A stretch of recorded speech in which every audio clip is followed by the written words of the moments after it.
அஸ்ஸலாமு அலைக்கும் வரஹ்மத்துல்லாஹி வபரகாத்துஹு. யாருக்கு இந்த 2 குணம் இருக்கோ அவங்களுக்கு சொர்க்கம்தான். எந்த 2 குணம் அப்படிங்கிறத இப்போ நம்ம பார்ப்போம். நபி ஸல்லல்லாஹு அலைஹி வஸல்லம் மஸ்ஜிது நபவியில் இருக்கும்போது எப்போதுமே சஹாபாக்களும் அவங்க கிட்ட இருப்பாங்க. அப்போ சஹாபாக்களுக்கு தேவையான அறிவுரையை பகிர்வாங்க. இப்படி நடந்துகிட்ருக்கு. ஒரு நாள் நபி ஸல்லல்லாஹு அலைஹி வஸல்லத்தை சுற்றி சஹாபாக்களும் உட்கார்ந்துருக்காங்க. அப்போ ரசூலுல்லாஹ் சொல்கிறாங்க, இப்போ பாருங்கள் ஒரு சொர்க்கவாசி வருவாங்க அப்படின்னு. அப்போ மதீனாவில் உள்ள தோழர் தான் அப்போ வராங்க. அவர் என்ன பண்ணுறார், தொழுதுக்காண்டி ஒழு செஞ்சு அந்த தன்னுடைய தாடியில் அந்த தண்ணியை தொடச்சிக்கிட்டு 2 செருப்பையும் தான் இடது கையில் தூக்கிக்கிட்டே பள்ளிவாசலுக்குள்ளே வராங்க.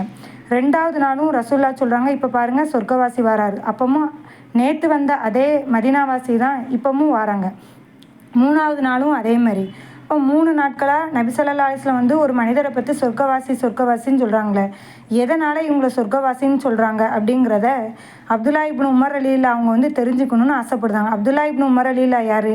அப்துல்லா, அதாவது உமர் ரலியல்லாஹுடைய பையன் தான், சரிங்களா? அதான் அப்துல்லா பின் உமர் ரலியல்லாஹுன்னு சொல்கிறோம். அப்போ அவங்க என்ன பண்ணுறாங்க அப்படின்னு கேட்டால், தொழுதுட்டு இப்னு உமர் ரலியல்லாஹு அந்த சஹாபி கூடயே போயிடுறாங்க. போயிட்டு அவங்க வீட்டில் தங்கியிருக்காங்க. 3 நாள் தங்குவாங்க. அப்போ தங்கியிருக்கும்போது அவரும் என்ன செய்தார், அந்த சஹாபியும் அவங்கள நல்ல முறையில் கவனித்து விடுதாங்க. 3 நாளும் அங்கே இருக்கும்போது கவனிக்கும்போது அவர் எல்லாரும் செய்யக்கூடிய அமலை தான் செய்கிறாங்க. பெருசாக விசேஷமாக எந்த ஒரு அமலையுமே செய்யலை. தூங்குறதுக்கு முன்னாடி அல்லாஹ் புகழ்ந்துட்டு தூங்குறாங்க.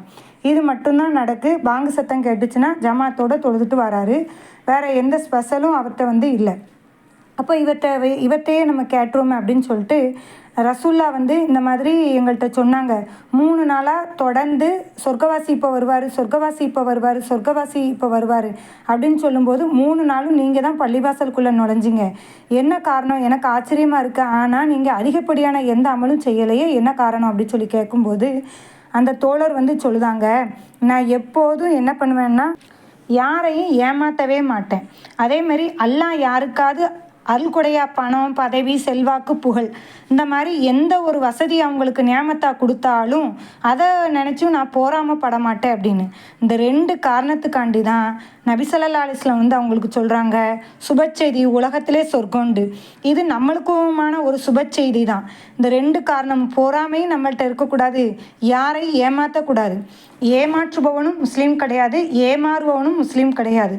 ஆனால் இன்றைக்கி பெரும்பாலும் ஏமாறக்கூடியவங்களாகவும் ஏமாற்றுவவங்களாகவும் தான் இருக்காங்க. இது ஹதீஸ் அஹ்மது.